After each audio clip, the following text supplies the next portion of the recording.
Hi, I'm Kristen Garlitz with APS EdTech, and today's quick tip is about how to get new fonts for Google Docs, Slides, and more, and how to use fonts for better accessibility.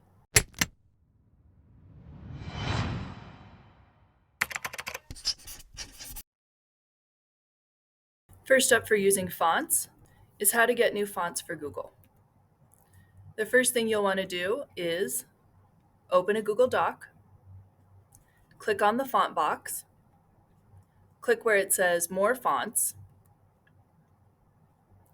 and then you can search for fonts using the name of the font if you know it, or you can just scroll through the list here. You can choose by what scripts they're in, what fonts they are, or sort by popularity. When you find a font that you want, all you have to do is click the font name, a check mark, and it'll turn blue will show up. And then you choose all the fonts you want and you click OK.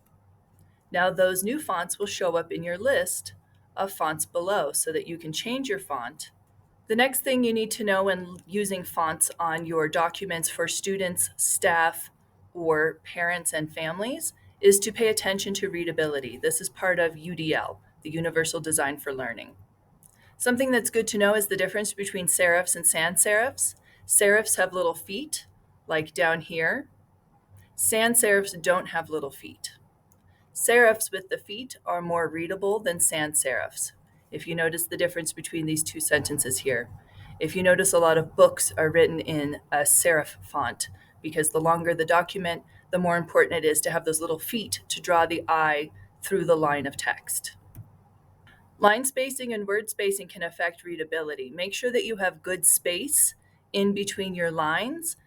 This is especially important for our beginning readers, our ELL students, and our students with special needs.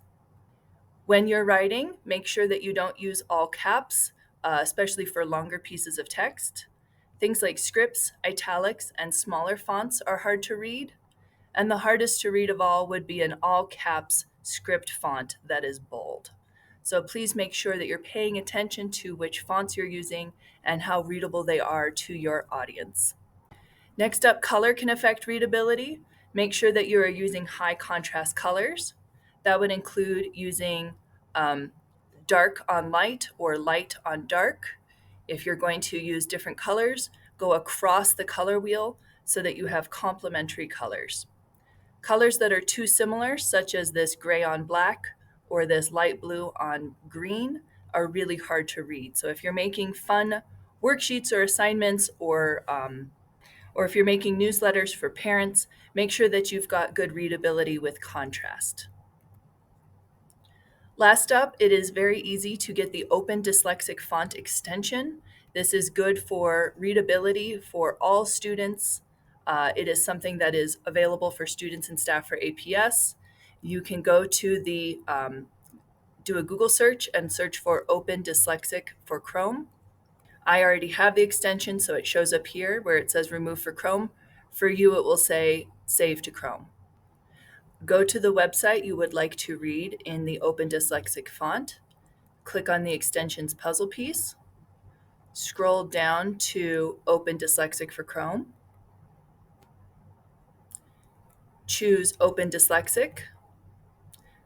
Toggle it on. And then refresh your web page, or it might happen automatically. And now your font is in the Open Dyslexic font, which increases readability for all users. Thank you, and please check out our quick tip playlist for more quick ideas to use technology.